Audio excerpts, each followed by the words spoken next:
Okay, make a quick video before I go on to further videos with in-depth explicatives on the nature of the workings of the Fuji X-T10. But I have to clarify something that I really thought that I did make clear. You know, why I bought them, not jumping ships. None of my Nikon gear is going anywhere. I've only got one Fuji lens, and that's probably going to be the only Fuji lens that I own. They're not incredibly well sealed against dust. They are extremely nice lenses, however. They're actually far superior than I initially would have given them credit for. And they actually startled me that they were so incredibly nice. But, you know, I've got a mountain of Nikon glass, so I bought this to use in aperture priority and manual. And the reason I bought this thing is that for all of you Nikon lovers out there, you know, if you just forget that this says Fujifilm across the front of it, okay, I'm going to ignore that. You know, it takes Nikon lenses. I mean, obviously I'm using Metabones adapter, F mount to Fuji X mount. This to me is what, and it is, it's not to me, this is a damn fact. This is what the Nikon users asked Nikon for, and Nikon damn well did not produce it, okay? They damn well didn't. If I scratched this off that said Fuji and put a Nikon over it, I'd be like, this is great, this is exactly what I wanted, and it's exactly why I bought it. I'm not a huge lover of mirrorless. I mean, I haven't flip-flopped on that, but I said I was going to get this camera for a few months because when I had it as a borrow, it was absolutely incredible. I loved it. It's far better made than the A6000, which is, you know, a chintzy piece of crap. The A6000 has better specs for video, but I don't give a damn about video. I don't give a damn. It's definitely far chintzier in build quality. Does it have a higher megapixel rating? It sure does, but you know, I don't like the quality of it. I don't like the ergonomics of it. I don't like the layout of it. I like nothing about it.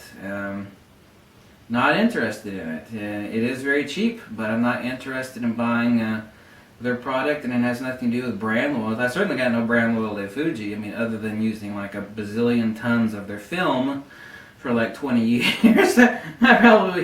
I still have like nightmares of like boxes full of Velvia and other rolls of Fuji film that I had to process. So I've got no loyalty to Fuji, but to me this is a Nikon camera. I don't give a damn that Fuji makes it. It's there. It will take all my Nikon lenses. I just had to buy this $100 adapter. It's damn nice. With a little kit lens, obviously I could use it in douchebag mode if I wanted to, but I didn't buy it for that.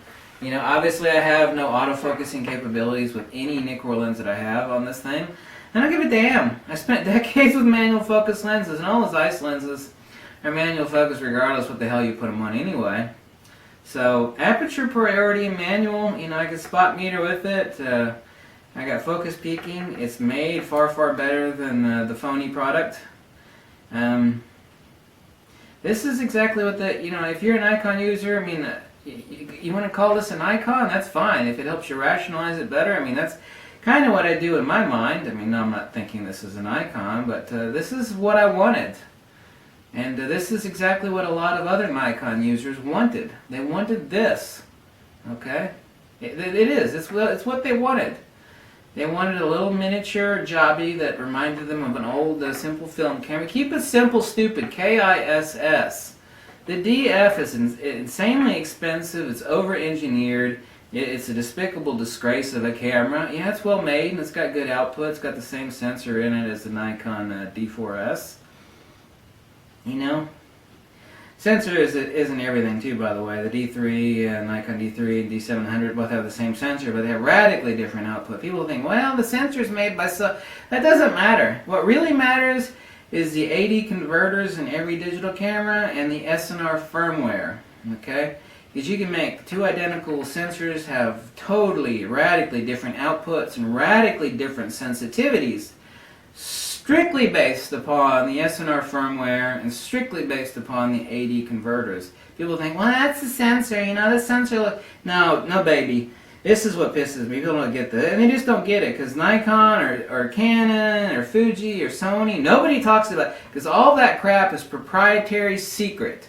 You ain't going to read about it in any photography magazine. You ain't going to read about it from Nikon, Canon, Sony, Fuji. Nobody talks about that shit because it is secret. That is classified crap on the corporate level. And that all occurs after the sensor, in the AD converters and the SNR firmware. Like a Canon's new 40 megapixel sensor is not really 40 megapixels. I think it's like 52. It's only sampled at 42. Sensor output and sensitivity and rendition can be radically changed, strictly based upon AD converters and SNR firmware alone. So it doesn't really matter. It does to a certain extent. It doesn't really matter what damn sensor is in there. It really doesn't. There's endless amount of empirical evidence for that fact. Endless. And it's an absolute damn fact, too, no less.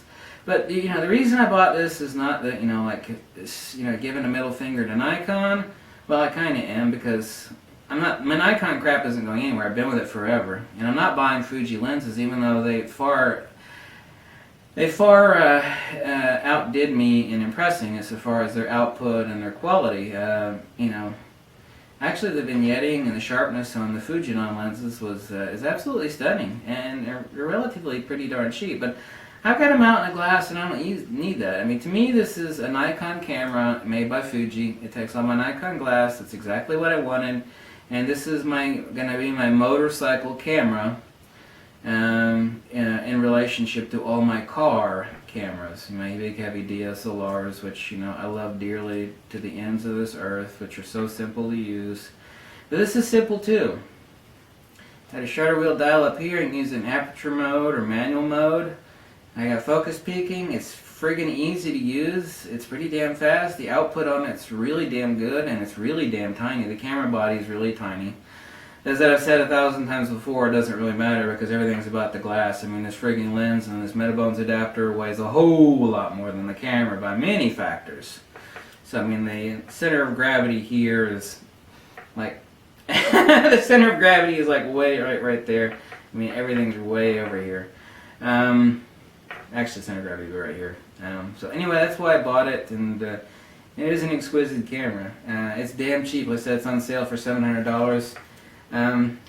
I can actually find nobody that's got a real genuine gripe about it. The only thing that pisses me off about this camera is, like I said before, is that other people have compared it to the X-T10. Well, it doesn't have this little douchebag feature. It doesn't have that. Well, so it's the other camera is twice as much money. This is the same sensor, the same processor. I don't give a damn if it's weather sealed. No camera is sealed against pervasive weather, only invasive. Pervasive weather sealing versus invasive.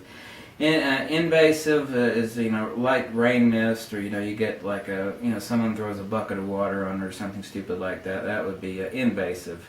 This is not sealed against invasive, but none of them are sealed against pervasive. There's a million holes in every quote-unquote weather-sealed camera, doesn't matter what it is, like humidity and whatnot. Things creep in and they can't be weather-sealed against it. So the whole notion of camera weather sealing is 90% a giant steaming pile of crap. Just a steaming rancid pile. So anyway, I think I clarified things there a bit too much. If I didn't repeat myself too much, which I probably did. You repeated yourself too much. Okay, whatever. I got it already.